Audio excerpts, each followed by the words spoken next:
Time యూపీఎస్సీకి tuitions only in Tirumala IAS institute Chaitanyapuri. Call చేసి ఇప్పుడే జాయిన్ అవ్వండి. Welcome to Suman TV. తెలంగాణలో రైతు భరోసాకి టైం వచ్చేసింది. ఎప్పుడా అని ఎదురు చూస్తున్న రైతు భరోసా రేపటి నుంచి అంటే జనవరి 25వ తేదీ ఇవాళ, రేపు జనవరి 26వ తేదీ రిపబ్లిక్ డే. రేపటి నుంచి రైతుల ఖాతాల్లో డబ్బులను జమ చేయడానికి ప్రభుత్వం అన్ని ఏర్పాట్లను చేసింది. రేపటి నుంచి రైతుల అకౌంట్లలో రైతు భరోసా డబ్బులు ఎకరానికి 6,000 చొప్పున ఈ పంటకు ఎకరానికి 6,000 చొప్పున జమ కాబోతున్నాయి. ఒక్కసారి రేపటి నుంచి రైతులు మీ అకౌంట్లని చెక్ చేసుకుంటే మీకు రైతు భరోసా వచ్చిందా లేదా అనే క్లారిటీ రాబోతుంది. ఈ రైతు భరోసాని ప్రభుత్వం ఎలా ఇవ్వబోతుంది? రైతు భరోసాకి ఈసారి ప్రభుత్వం 1,49,00,000 ఎకరాలని సాగుకి యోగ్యమైన భూమిగా ఎంపిక చేసింది. గత ప్రభుత్వం కేసీఆర్ ప్రభుత్వం ఏం చేసింది? పాస్ పుస్తకంలో ఎన్ని ఎకరాలు ఉంటే అన్ని ఎకరాలకి ఎకరానికి 5,000 చొప్పున పంటకు 5,000 ఇచ్చేసింది. కానీ రేవంత్ రెడ్డి సర్కార్ ఏం చెప్తోంది? మొన్న క్యాబినెట్లో ఎన్ని నిర్ణయం తీసుకున్నారు?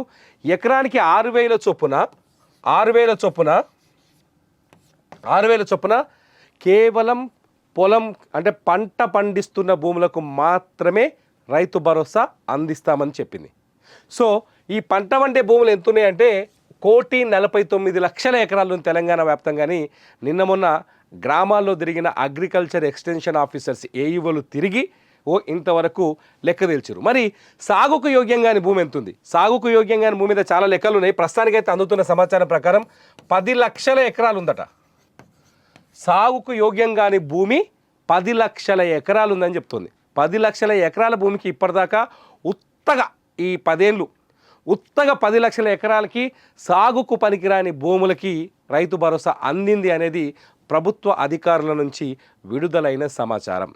అగ్రికల్చర్ ఆఫీసర్లు ఏం చేశారంటే ఊరు తిరిగి ప్రతి ఊళ్ళో ఏ భూముల పంట వండుతుంది, ఏ భూముల పంట వండదు, ఏ భూములకు గతంలో రైతు భరోసా వచ్చింది, ఏ భూములకు రైతు భరోసా రాలేదు అనే వివరాల్ని చాలా స్పష్టంగా సర్వే చేసినట్టు తెలుస్తోంది.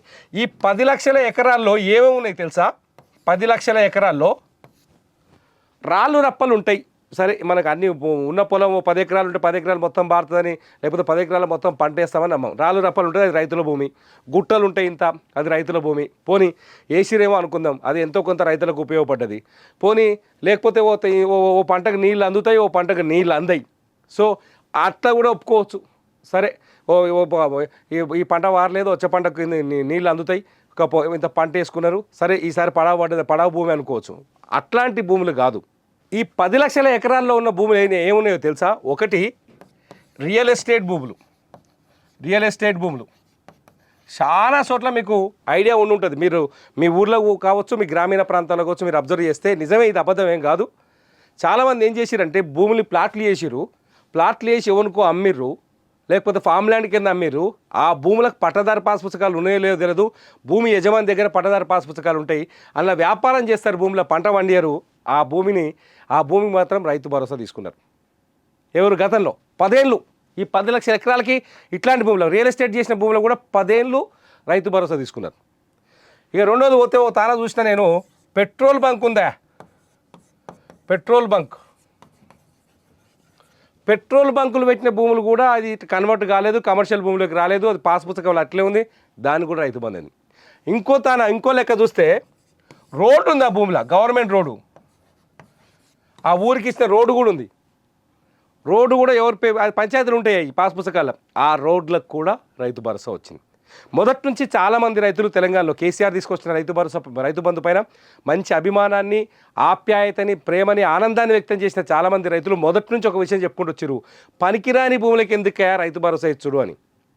ఆ చర్చకు అప్పట్లో ప్రభుత్వం దాన్ని పట్టించుకోలేదు, ఆ ప్రభుత్వం. కానీ ఈ ప్రభుత్వం ఏం చెప్పింది? ఖచ్చితంగా సాగు చేసే భూములకే ఇద్దాం, దాన్ని సాగు చేయని భూములకు ఇచ్చి ఎందుకు గవర్నమెంట్ పైసలు ఖరాబ్ చేద్దాం, పేదోళ్ళకు ఉపయోగపడేటట్టు చేద్దాం అని నిర్ణయం తీసుకుంది. అందుకే సాగు చేసే భూముల్ని ఎంపిక చేసింది. ఈ సాగు చేసే భూముల్ని 1,49,00,000 ఎకరాలుగా తేల్చింది. ఈ 49 లక్షల ఎకరాలు ఎట్లా తెచ్చిరంటే, ప్రతి గ్రామానికి అగ్రికల్చర్ ఆఫీసర్లు వెళ్ళి, అగ్రికల్చర్ ఎక్స్టెన్షన్ ఆఫీసర్ అంటాగా ఏఈఓలు వెళ్ళి ఏం చేసిరంటే, ఆ ఊళ్ళో పంటకు యోగ్యమైన భూమి ఎంతుంది, పనికిరాని భూమి ఎంతుంది అనేది సర్వే నెంబర్ల ఆధారంగా వాళ్ళు ఎంక్వైరీ చేశారు. ప్రతి ఊరికి వెళ్ళి పంటకి యోగ్యమైన భూమి తీసుకొని సర్వే నెంబర్లు తీసుకున్నారు. మనకి ఎరికేనా ఏ సర్వే నెంబర్లో ఎంత భూమి ఉంది, సర్వే నెంబర్ల ఆధారంగా పంటకు యోగ్యమైన భూమిని ఎంపిక చేసిర్రు. పంటకు యోగ్యం కాని భూములు ఉన్న సర్వే నెంబర్లను సీజ్ చేసిర్రు.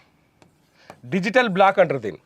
పంటకు వనికిరాని భూములు ఉంటాయి కదా, ఆ భూముల్ని బ్లాక్ చేసి పంటకు యోగ్యమైన భూముల్ని ఆ ఊరి పేరుతోటి క్లియర్ చేశారు. ఇట్లా డిజిటల్ బ్లాకింగ్ కంప్లీట్ అయిన గ్రామాలు ఏవైతే ఉన్నాయో ఆ గ్రామాల రైతులకు రేపు 26వ తేదీ నుంచి వాళ్ళ అకౌంట్లలో డబ్బులు పడబోతున్నాయి. వాళ్ళ అకౌంట్లలో డబ్బులు పడబోతున్నాయి. ఇప్పటికే దీని కోసం ప్రభుత్వం 8,900 కోట్లు నిధులు మంజూరు చేసింది. 8,900 కోట్లు. ఇది గతంతో పోలిస్తే దాదాపు 1,500 కోట్లు ఎక్కువగా అనిపిస్తుంది. ఇది మీరు కూడా లెక్కలు చూసుకోవచ్చు. ఇది ఏదో మేము మళ్ళీ పొగుడుతున్నామని ఇష్టం వచ్చిన కామెంట్ చేస్తారు కింద, నాకు తెలుసు. కానీ మీరు కూడా లెక్కలు చూసుకోవచ్చు. గత ప్రభుత్వంతో పోలిస్తే ఇది 1,500 కోట్లు అదనంగా కనిపిస్తోంది. ఎకరానికి 6,000 లెక్కన, ఎకరానికి 6,000 చొప్పున సాగుకు యోగ్యమైన ప్రతి ఎకరాకి రైతు భరోసా ఇవ్వబోతుంది ప్రభుత్వం. అయితే సాగుకు యోగ్యమైన భూమి ఎంపికలో కూడా కొన్ని ప్రశ్నలు ఉన్నాయి. ఏ భూమి సాగుకు ఎంపిక అవుతుంది, ఏ భూమి సాగుకు ఎంపిక కాదని కొన్ని ప్రశ్నలు ఉన్నాయి. ఈ ప్రశ్నలకు కూడా ప్రభుత్వం గతంలోనే చాలా స్పష్టంగా సమాధానం చెప్పింది. ఇదంతా ఎందుకు చెప్తున్నానంటే ప్రభుత్వం చెప్పిన సమాధానాలకి రైతులకు స్పష్టత ఉండడం కోసం నేను చెప్తున్నాను. సాగుకు యోగ్యమైన భూముల్లో ఈ పంట ఇప్పుడు వచ్చి యాసింగ్ వేస్తున్నాం. యాసింగ్లో అది 3 ఎకరాలు వాడుతుంది. మొత్తం 5 ఎకరాలు ఉంది. ఫర్ ఎగ్జాంపుల్ మొత్తం ఒక రైతుకి 5 ఎకరాలు ఉందనుకోండి. 5 ఎకరాలు ఉంటే యాసింగ్లో ఒక 3 ఎకరాలకే నీళ్ళు అందుతాయి. 3 ఎకరాలకే వరి నాడు పెడతాడో, కూరగాయలు వేస్తాడో, ఆ 3 ఎకరాలు పంట పెడతాడు. మరి మిగతా 2 ఎకరాలు సాగుకు వనికిరానట్టే కదా. మరి ఆ భూమి సంగతి ఏంది? సో అటువంటిది ఆ బాధ అవసరమే లేదు. ఆ రైతు వానాకాలం కానీ ఎండాకాలం కానీ సంవత్సరంలో ఎన్ని ఎకరాలు నాటు పెట్టగలుగుతాడు, లేకపోతే ఎన్ని ఎకరాలు సాగు చేస్తాడు, ఎన్ని ఎకరాల భూమి ఆయనకు సాగుకు అనుకూలంగా ఉంది, ఆయన ఎన్ని ఎకరాల పంట పండిస్తున్నాడో అన్ని ఎకరాల భూమిని సాగుకు యోగ్యమైన భూమిగా తేల్చారు. అందులోనూ ఇక ఇది వనికిరాదు, దీన్ని పంట వేయడం కష్టమైన భూములనే తీసేసారు. పంటకు పనికొచ్చే ప్రతి ఎకరాన్ని సాగుకు యోగ్యమైన భూమిగా ఎంపిక చేశారు. కాబట్టి రైతులు ఇక్కడ నిరాశ చెందాల్సిన అవసరమే లేదు. ఎందుకంటే తెలంగాణలో ఉన్న మొత్తం ఈ 1,49,000 ఎకరాల్లో దాదాపు 80% మంది రైతు 5 ఎకరాల లోపలే ఉన్నారు. ఈ మొత్తం ఇప్పుడు 1,49,000 ఎకరాలు కేటాయించారు కదా. ఈ 1,49,000 ఎకరాల్లో 1.49 కోట్ల ఎకరాల్లో 80% మంది రైతులు 5 ఎకరాల లోపే ఉన్నది, ఎకరాల లోపల్లో ఉన్నారు. 5 ఎకరాల లోపే ఉన్నారు. కాబట్టి దాదాపు సాగుకు యోగ్యమైన భూములే ఉంటాయి ఈ 5 ఎకరాల లోపు ఉన్న వాళ్ళకు. ఈ 5 ఎకరాల లోపు ఉన్న పేద రైతులందరికీ ఈసారి స్పష్టంగా న్యాయం జరుగుతుంది అనేది గవర్నమెంట్ చెప్పే మాట. ఇకపోతే మిగతా రైతులు ఉంటారు కదా, వాళ్ళ దగ్గరనే ఈ సాగుకు యోగ్యంగా భూములు, రాళ్ళు రప్పలు, గైరానీలు, పెట్రోల్ బంకులు, రియల్ ఎస్టేట్ భూములు ఇవన్నీ 5 ఎకరాల కన్నా మించిన రైతుల పొలాల్లోనే దొరికినాయి అనేది ప్రభుత్వం చెప్తుంది. వాళ్ళేం తప్పు చేశారని కాదు, గత ప్రభుత్వం పాలసీ అలా ఉంది. గత ప్రభుత్వం ఏం చేసింది, పాస్ పుస్తకంలో ఏ భూమి ఉంటే ఆ భూమికి వేసేసారు. సో ఈసారి సాగుకు అనుకూలమైన భూములు వేస్తామని ప్రభుత్వం చెప్పింది. సో జనవరి 26వ తేదీ రేపటి నుంచే రైతు భరోసా అమలు కాబోతుంది. నాకు తెలిసి రేపు ఆదివారం కాబట్టి సోమవారం నుంచి బ్యాంక్ అకౌంట్లలో డబ్బులు పడే అవకాశం ఉంది. మళ్ళీ సోమవారం నాడు మీ అందరికి మళ్ళీ డౌట్ వస్తుంది, ఏమైనా చెప్తేవి నువ్వు బ్యాంక్ అకౌంట్లో పైసలు వాళ్ళనే వాళ్ళలేదు, పడతాయనో పడనే వాళ్ళలేదని. కానీ దీనికి కూడా కొన్ని ఇబ్బందులు ఉన్నాయని చెప్తుంది ప్రభుత్వం. ఒకటి ఏంటంటే మొట్టమొదట ఈ రైతు భరోసాను కూడా గత ప్రభుత్వం వేసినట్టుగానే విడతల వారీగా ఇవ్వాలని నిర్ణయించుకుంది. దీనికి 2 సమస్యలు ఉన్నాయి. ఒకటి, డిజిటల్ బ్లాకింగ్ పూర్తయిన గ్రామాలకే ఫస్ట్ వస్తుంది. డిజిటల్ బ్లాకింగ్ ఏంటంటే, అది డిజిటల్ బ్లాకింగ్ అంటే ఏదైతే పనికిరాని భూములు ఎంత, పనికొచ్చే భూములు ఎంత, అంటే సాగుకు యోగ్యమైన భూములు ఎంత, సాగుకు యోగ్యంగాని భూములు ఎంత, ఆ లెక్కని ఏఈఓలు తేల్చి ఆ సర్వే నెంబర్లని ఇప్పటికే రైతు భరోసా సైట్ ఓపెన్ అయింది. ఆ సైట్లో పొందుపరిచిన తర్వాత ఆ ఊరిని పూర్తిగా డిజిటల్ బ్లాక్ అయిందని నిర్ణయించుకున్న ఏఈఓలు అప్రూవ్ చేసినాక ఆ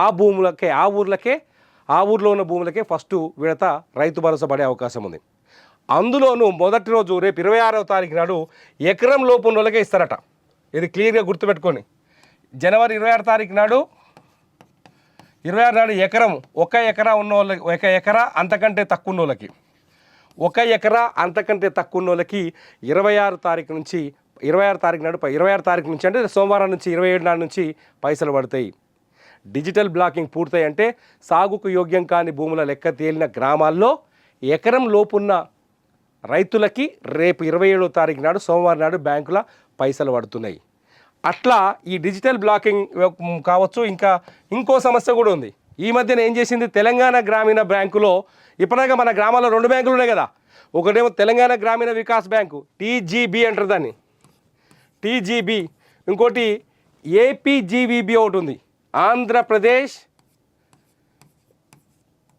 గ్రామీణ వికాస్ బ్యాంక్. ఆంధ్రప్రదేశ్ గ్రామీణ వికాస్ బ్యాంక్ ఒకటి ఉంది, తెలంగాణ గ్రామీణ వికాస్ బ్యాంక్ ఉంది. ఈ ఆంధ్రప్రదేశ్ గ్రామీణ వికాస్ బ్యాంక్ మొన్ననే ఈ తెలంగాణలో ఉన్న బ్రాంచీలన్నింటినీ టీజీబీలో విలీనం చేసింది. ఓ 15 రోజులు అవుతుంది. జనవరి 31 తారీఖు దాకా, 26వ తేదీ నుంచి 31వ తారీఖు దాకా, డిసెంబర్ 26వ తారీఖు నుంచి 31వ తారీఖు దాకా ఈ ప్రక్రియను పూర్తి చేశారు. ఇప్పుడిప్పుడే రిజర్వ్ బ్యాంక్ నుంచి ఆ ఆమోదం అయింది. ఆ బ్యాంకుల విలీనం, ఆ బ్రాంచీల విలీనం పూర్తయింది. ఈ టీజీపీ ఈ విలీనం ప్రక్రియ ఏదైనా ఆలస్యమైతే ఆ రైతుల ఖాతాల్లోకి కొంచెం ఆలస్యంగా డబ్బులు వచ్చే అవకాశం ఉంది తప్ప టీజీబీలో అకౌంట్ లేని రైతులందరికీ రేపు 26, 27వ తేదీ నుంచి పైసలు పడే అవకాశం చాలా స్పష్టంగా ఉంది. ఇలా ఒక 15 రోజుల్లో ఈ ప్రక్రియని పూర్తి చేసే అవకాశం ఉంది. దీనికి 15 రోజులు పడుతుందని తెలంగాణ ప్రభుత్వం చెప్తోంది. ఎవరైతే 27వ తారీఖు నాడు ఎకరం లోపలకు పడుతుంది, ఓ 2 రోజులకి ఆ తర్వాత వాళ్ళకి పడుతుంది, ఓ 2 రోజులకి ఆ తర్వాత వాళ్ళకి పడుతుంది. మొత్తంగా పూరా జనవరి 27 నుంచి 15 రోజులలోపు, ఫిబ్రవరి 10 తారీఖు లోపు ఆల్మోస్ట్ అందరూ రైతులకి వాళ్ళ ఖాతాలో రైతు భరోసా నమోదవుతుందని గవర్నమెంట్ చెప్తోంది. ఇది రైతులకు కేవలం సమాచారం ఇవ్వడం కోసం మాత్రమే. దీనిపైన ప్రశ్నలుంటే మీరు మీ గ్రామీణ ప్రాంతాల్లో ఉన్న ఏఈఓల దగ్గరికి వెళ్ళండి, అగ్రికల్చర్ ఎక్స్టెన్షన్ ఆఫీసర్స్, మీకు వాళ్ళ పేర్లు చెప్పాల్సిన పని లేదు, పేర్లతో సహా మీకు ఫోన్ నెంబర్లతో సహా గుర్తుంటాయి. వాళ్ళ దగ్గరికి వెళ్ళి మీరు వివరాల్ని అడిగి తెలుసుకోండి. మీకు ఏమైనా మిస్టేక్స్ ఉంటే అగ్రికల్చర్ ఏదైతే రైతు భరోసా సైట్లు ఉన్నాయో ఆ సైట్లలో వాళ్ళకి ఆల్రెడీ యాక్సెస్ ఇచ్చేశారు. ఆ సైట్లలో పాత వివరాలు ఏమైనా ఉన్నా, లేకపోతే ఫోన్ నెంబర్లు మార్చాల్సి వచ్చినా, బ్యాంక్ అకౌంట్ల నెంబర్లు మార్చాల్సి వచ్చినా వాళ్ళ దగ్గరికి వెళ్తే మార్చే అవకాశం వాళ్ళకి ప్రభుత్వం ఇచ్చింది. మీరు వెళ్ళి మార్పించుకోవచ్చు. సో ఒకటి చాలా స్పష్టంగా ఏంటంటే రేపు 26వ తేదీ నుంచి మొదలు, అంటే 27వ తేదీ నుంచి మొదలు ఫిబ్రవరి 10వ తేదీలోపు ప్రతి రైతుకి ప్రభుత్వం హామీ ఇచ్చినట్టుగా ఎకరానికి 6,000 చొప్పున ఈ పంటకు రైతు భరోసా అందుతుందని ప్రభుత్వ వర్గాలు చెబుతున్నాయి. రైతులకి నిజంగానే ఇది శుభవార్త అని చెప్పాలి. రేవంత్ రెడ్డి ప్రభుత్వం 8,900 కోట్లను ఇప్పటికే కేటాయించినట్టుగా తెలుస్తుంది. 8,900 కోట్లని డిస్బర్స్ చేసేందుకు కూడా ప్రభుత్వం రెడీ అయింది. మళ్ళీ చెప్తున్నాను, బ్యాంక్ అకౌంట్లలో తేడాలో, లేకపోతే బ్యాంకులో విలీనం సమస్యలో, లేకపోతే డిజిటల్ బ్లాకింగ్ లేని గ్రామాల్లోనో కొంచెం ఆలస్యం అయ్యే అవకాశం ఉంది. కానీ అది కూడా దాన్ని సొల్యూషన్ చేసి వేస్తామని ప్రభుత్వం చెప్తోంది. మరి ఈ రైతు భరోసా పైన మీరేమనుకుంటున్నారు? ఆలస్యం చేసిరనుకుంటున్నారా? ప్రభుత్వం ఇప్పటికే ఈ ప్రక్రియ పూర్తి చేయాల్సిన అవసరం ఉండే అనుకుంటున్నారా? రైతు భరోసాని మీరే విధంగా చూస్తున్నారు? రైతు భరోసా పట్ల మీరు హ్యాపీగా ఉన్నారా లేరా? మీ అభిప్రాయాలు ఏంటి అన్నది ఈ వీడియో కింద కామెంట్ చేయండి. ఖచ్చితంగా మీ అభిప్రాయాన్ని ప్రతిబింబించేలా నేను మరో వీడియో చేస్తా. చూస్తూనే ఉండండి సుమన్ టీవీ.